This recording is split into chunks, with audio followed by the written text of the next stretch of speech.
कभी आपने सुना है कि साइंस इज एन इल्यूजन?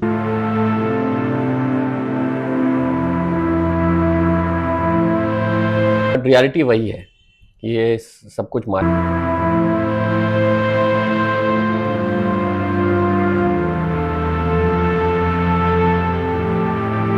एक 3 तरह के लिमिटेशन से हम लोग स्ट्रगल कर रहे हैं।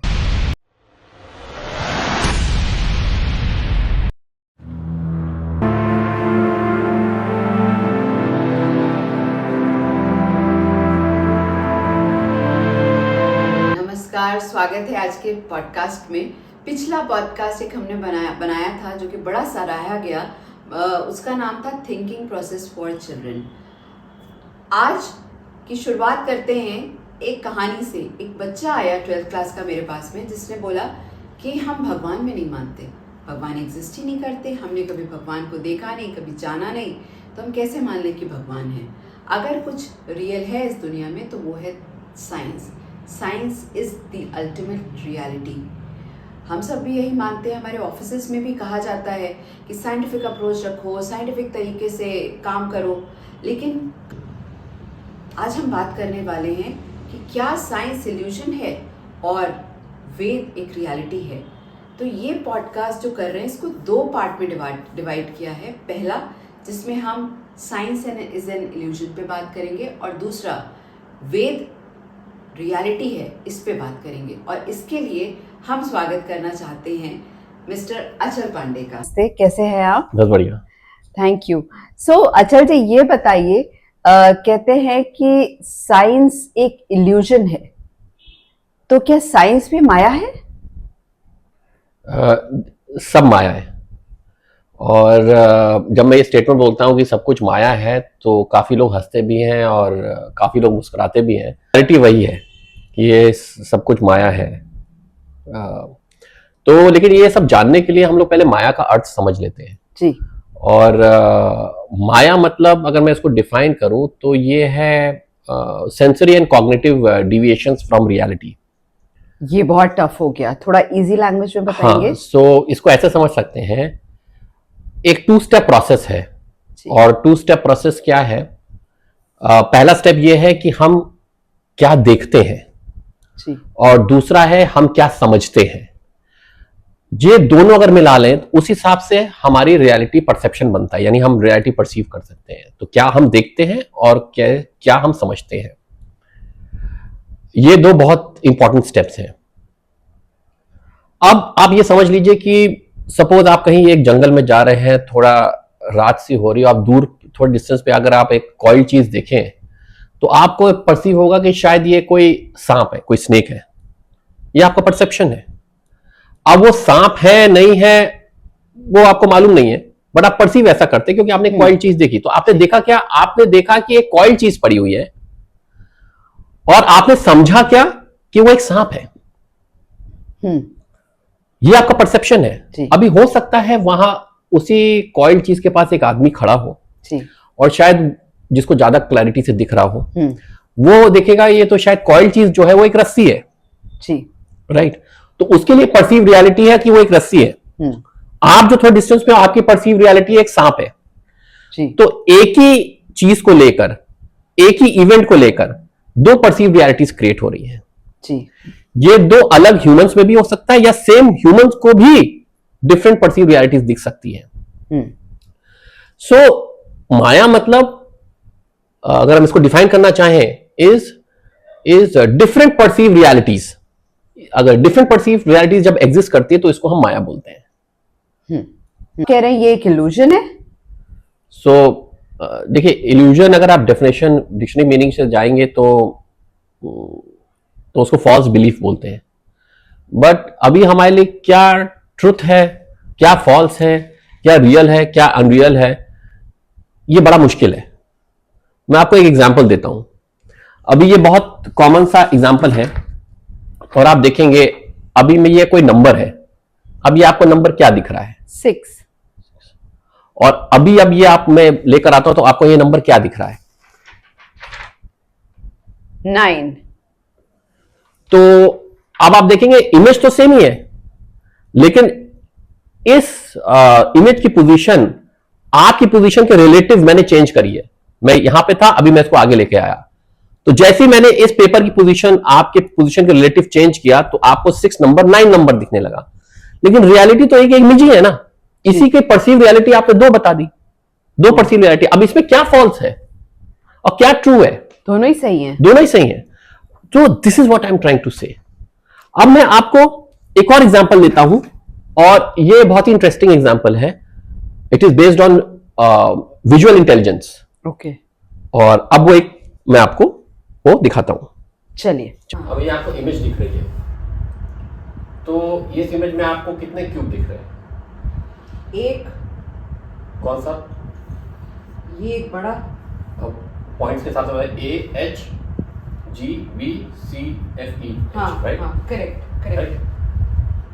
अब मैं आपसे बोलता हूं आप डी पे फोकस करिए, सिर्फ डी पे, डी पॉइंट पर फोकस करिए। इधर आइए, डी पॉइंट पे फोकस करिए और इस लाइन को देखिए। इस पॉइंट पे सिर्फ फोकस करिए, सिर्फ इस लाइन के बेसिस पे आप देखिए ध्यान से, यानी आप इस पॉइंट पे फोकस करिए। और मैं जो लोग ये वीडियो देख रहे हैं उनको भी मैं बोलूंगा आप इस पॉइंट और इस लाइन पे फोकस करिए।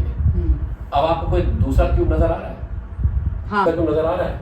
अगर डी पॉइंट से देख रहे हैं तो ये शायद व्यूअर्स भी देख पा रहे हो, डी सी एफ ई करके एक आ रहा है। तो ये आप देखेंगे जो हमारे ऑडियंस है, अगर आप डी पॉइंट पे सिर्फ फोकस करेंगे और आप उसको ध्यान से देखेंगे तो आपको ये फेस भी नजर आएगा, ये वाला। हाँ जी, डी सी एफ ई, जी ये क्यूब नजर आएगा। हाँ, ये सेकंड क्यूब है। हाँ, हाँ, एसेंस क्या है? आपको पहला क्यूब ये क्यों दिखता है इमीडिएटली? जब आप ए पॉइंट पर आप वर्टेक्स पॉइंट ए पे फोकस करेंगे और इस लाइन पे फोकस करेंगे तो आपको ये बहुत ऑब्वियस हो जाता है पहला क्यूब जी। लेकिन जब आप पॉइंट डी पे फोकस करते हैं तो आपको ये दूसरा क्यूब दिखने लगता है जो इस टाइप का है, जो मैंने रेड डॉट लाइन से बनाया है।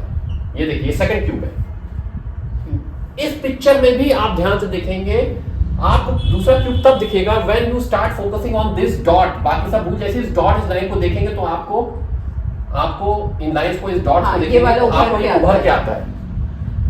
इट एसेंशियली प्रूव्स कि इमेज तो एक है लेकिन परसीव रियलिटी 2 है, depends on where you are focusing. अगर आप इस ए पॉइंट पे फोकस करेंगे तो आपको एक क्यूब दिखेगा, वाला दिख रहा है। एक और इससे जो लाइंस निकल रही हैं उससे फोकस करें। डी पॉइंट पे देखेंगे, इससे जो लाइंस निकल रही हैं इस पॉइंट पर तो आपको दूसरा क्यूब दिखेगा।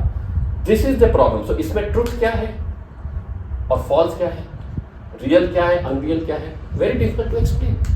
बट दैट इज सही है, दोनों ही सही है। तो there is no truth. Then what is the truth? That is the question. What is the absolute truth? But this is how our senses work and how our mind works. Now let's get back.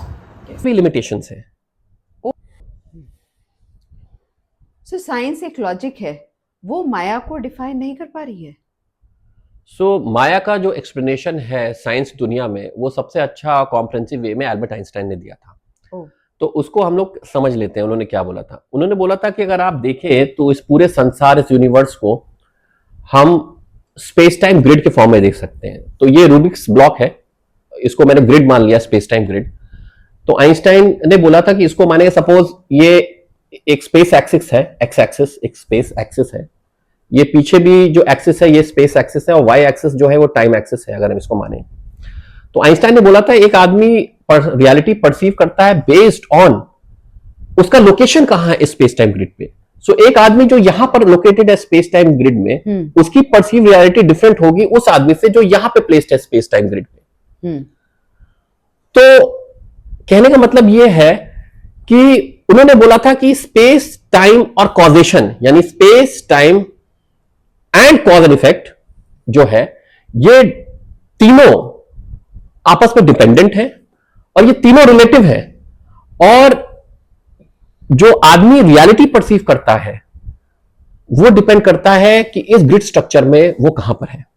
So there is no absolute reality जो कोई आदमी, there is nothing like an absolute reality जो एक human being perceive कर रहा है, but जो perception है is totally dependent on where he is located on this grid. यानी सब कुछ रिलेटिव है, और सब कुछ रिलेटिव है, और अगर परसीव रियलिटी इज डिफरेंट है तो सब कुछ माया है। बट इसमें ये थ्योरी काफी अच्छी थ्योरी थी, अगर इसको मैं बोलूं कि ये साइंस आइंस्टाइन की माया थ्योरी थी, बट इसके अपने लिमिटेशंस थे वहां पर।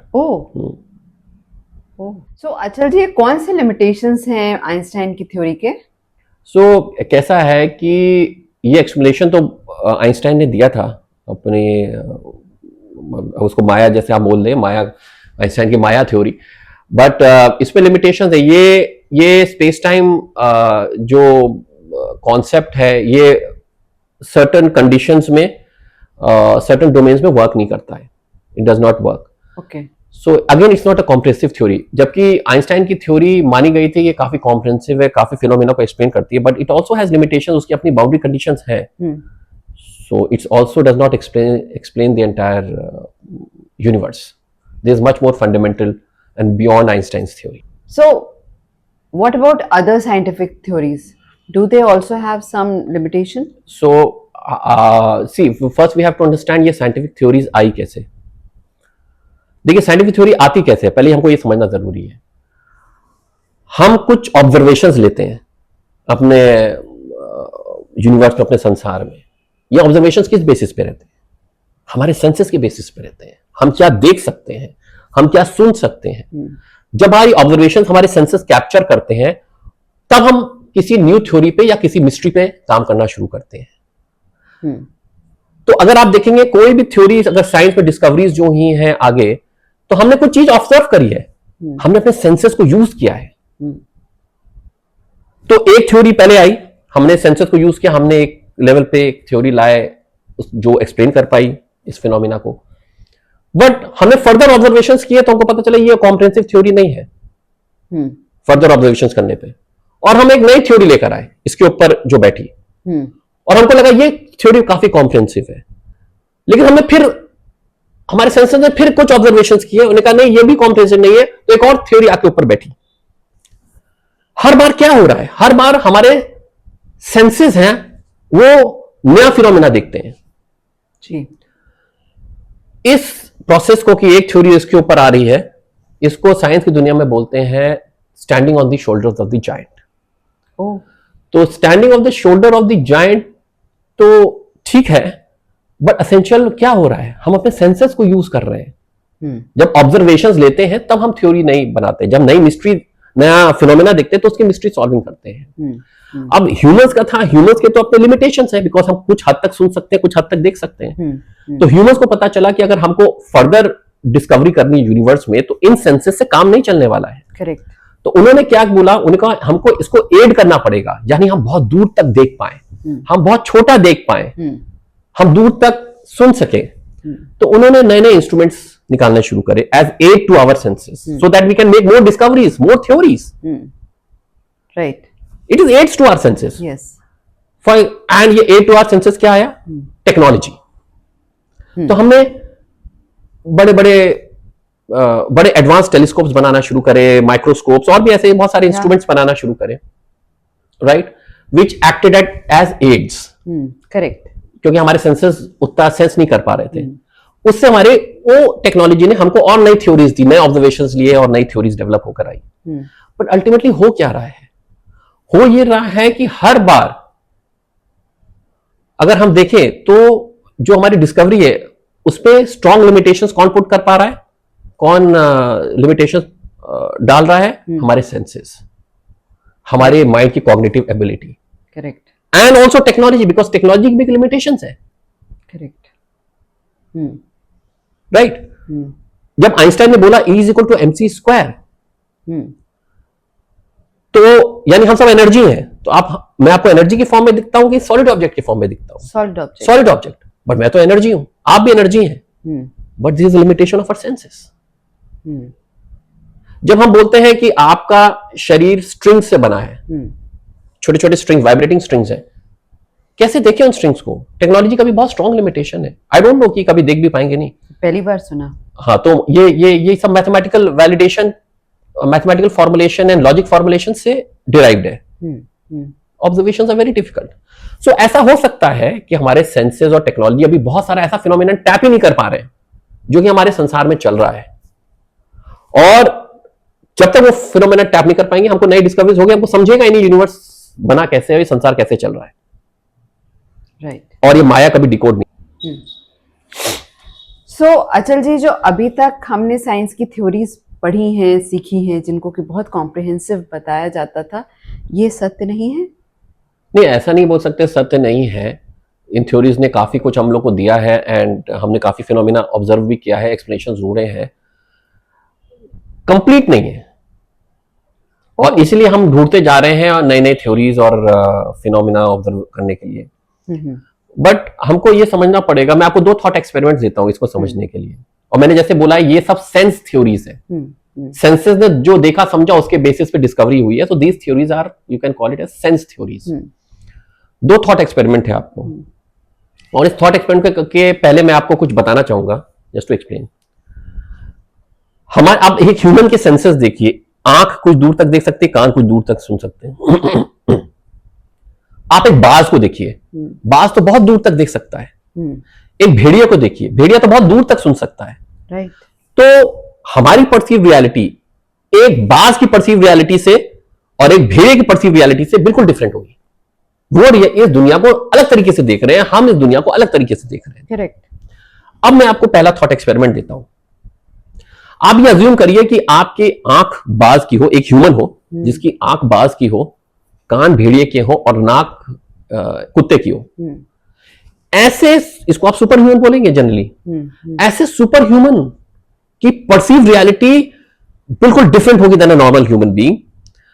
उसके सेंसेस इतने इवॉल्व होंगे कि वो ऐसी ऐसी चीज सेंस कर पा रहा होगा जो एक नॉर्मल ह्यूमन नहीं कर पा रहा है। ऐसे इंसान अगर डिस्कवरी या रिसर्च में जाएगा तो मे बी वो ऐसी ऐसी थ्योरीज निकाल देगा जो हम नॉर्मल ह्यूमंस नहीं निकाल सकते। बिल्कुल। Because he has much more evolved senses than a normal human being. So his sensory capabilities are much higher. कहने का मतलब यह है कि अगर हम अपनी सेंसरी कैपेबिलिटीज को बढ़ाएं, अपनी कॉग्निटिव एबिलिटीज को और बढ़ाएं, तो हम वो सब सेंस कर सकते हैं जो एक नॉर्मल ह्यूमन सेंस नहीं कर रहा है। Interesting. So are there other such experiments? एक और थॉट एक्सपेरिमेंट है, आपको मैं दूसरी तरह से उसको समझा सकता हूं। सपोज एक नॉर्मल ह्यूमन है, उसकी आप 1 या 2 सेंसेस हटा दीजिए। सपोज वो उसको वो कान और आंख नहीं है, अब उसकी परसीव रियलिटी क्या है? सोचने वाली बात है। उसकी परसीव रियलिटी बिल्कुल डिफरेंट रहेगी। एक सेंस हटा दीजिए आपने, दोनों में 1 या 2 सेंस जो भी हटा दीजिए, तो उसकी the idea is that if you take out some of his senses, तो उसकी परसीव रियलिटी क्या होने वाली है? उसकी परसीव रियलिटी डिफरेंट रहेगी from the perceive reality of a normal human being who has everything, who has everything. तो ये सोचने वाली बात है कि हम अपने सेंसेस, अपनी कॉग्निटिव एबिलिटी का कितना यूज करें, और इसमें बड़े स्ट्रॉन्ग लिमिटेशंस है। That's why we are not able to move further. Achal ji, आपने बताया और जो समझ में आया है कि अब ये हम भी मानते हैं कि साइंस रियलिटी नहीं, एक इल्यूजन है, लेकिन इस इल्यूजन को क्या वैदिक रियलिटीज पार लगा सकती हैं, इस दुविधा को दूर कर सकती हैं? देखिए, हमको ये समझना पड़ेगा कि हम साइंस को इल्यूजन क्यों बोल रहे हैं। जी। अभी जितना भी डिस्कशन हुआ तो हमने ये समझा कि साइंस के जितने भी कॉन्सेप्ट्स अभी हैं वो फुल्ली डिस्क्राइब नहीं कर पा रहे हैं हमारे संसार को, उनके अपने लिमिटेशंस एंड बाउंड्री कंडीशंस हैं। तो बहुत कुछ बहुत ज़्यादा फंडामेंटल है जो हमको अभी तक समझ में नहीं आ रहा है बिकॉज ऑफ लिमिटेशन, जैसे हमने डिस्कस किया। अगर आप देखें कि बहुत सारी जो साइंस में डिस्कवरीज हुई हैं उसका रेफरेंस आपको वेदों में मिल जाएगा, ये ऐसा लिखा गया है। और बहुत सी ऐसी चीज़ें वेदों में है जो अभी साइंस ने रिवील नहीं करी है, पर वेदों में वो है। तो मेरा मानना ये है कि जो गैप्स हैं अभी जो हमको फिल करने और रियलिटी को हमको जानना है, उसमें हमको वेद या पुराण, मैं पुराण को भी लेके चलो, वेद या पुराणों को हम लोग को रिफर करना चाहिए at least to get a direction to for hypothesis formulation, और ये पॉसिबल है। Great, so thank you so much. अब दोबारा मिलेंगे वैदिक रियलिटी के सेकेंड एपिसोड, जिस पॉडकास्ट का है वैदिक रियलिटीज के बारे में बात करेंगे। Thank you so much. नमस्ते। नमस्ते।